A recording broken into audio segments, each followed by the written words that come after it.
So, can a short little poem help us be less frustrated in our lives?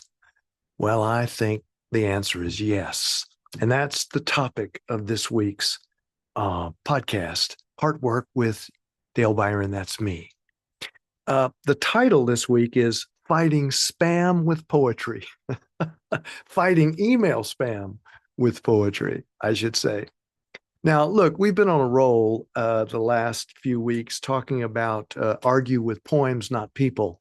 And maybe when you're getting just inundated with requests for donations and all sorts of things, political and otherwise, oftentimes worthy causes, but you just feel barraged by all of it. The unworthy causes, the worthy causes, they all blend together in a kind of crushing cacophony of request.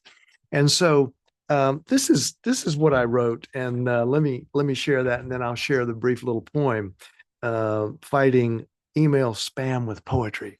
Okay, I wrote, what can a person do as an introduction to the poem? What can a person do with their frustrations concerning being harassed, overwhelmed, crushed with enough donation requests to travel to the moon and back twice?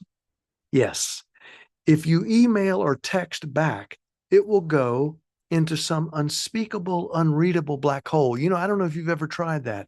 Sometimes with donation requests, you'll send back and you'll say, you'll say something, right, about how you're feeling, and you get that message of, no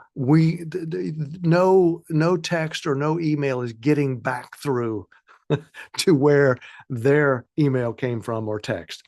I said, if you try to write back, it'll go into some unspeakable, unreadable black hole. But you can write a poem, making your best case or argument or fun or whatever you want. I dedicate this poem to anyone who will read it, especially to those who keep bombarding my email and text inbox.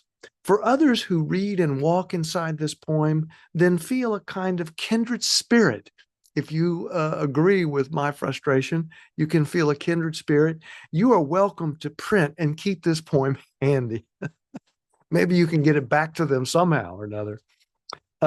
And listen, no donation is required if you want to use this short poem to defrustrate yourself.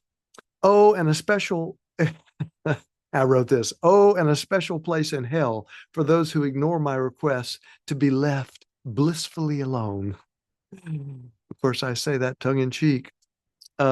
Lastly, please remember that my next poem may not be nearly as nice. There's my warning to those who burden my email and text inbox. So here's the poem, and it goes, please consider making a donation. Please consider making a donation is the title of the little poem I wrote. And remember, we're talking about argue with poems, not people, because people get pretty darn defensive. I know I do. We get pretty darn defensive if we feel attacked. But you can write a poem. You can even share that poem. And if the person is not feeling personally attacked, who knows? They might be even influenced by your view and your perspective and your thoughts and feelings. Okay, please consider making a donation is the title of this poem. It goes like this. Well, if you haven't already, and if you might sometime, if you ever would or even could, lean into the virtues of should. You might consider sending help the moral arcs bending by tossing a little money our way. Yes, this might be that very day. But if you belong to a different tribe and therefore dance to a contrary vibe, well then, you can simply unsubscribe. Well, for those who followed this podcast and who I've worked with, over many years with poetry, you know that I rarely do rhyming poems. It's just not my thing. But this one came out, and of course, there's humor and irony and a little sarcasm, a little shade that I'm throwing in this poem. So it just felt like I wanted to do it like a little ditty, like a little rhyming ditty. Please consider making a donation. Again, very short poem. And again, it goes like this. Well, if you haven't already, and if you might sometime, if you ever would or ever could, lean into the virtues of should, you might consider sending, help the moral arcs bending by tossing a little money our way. Yes, this might be that very day.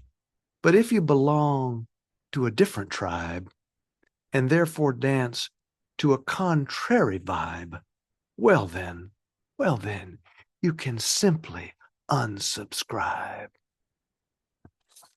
So there you have it. There, I'm arguing with a poem, arguing inside a poem, and I definitely feel better.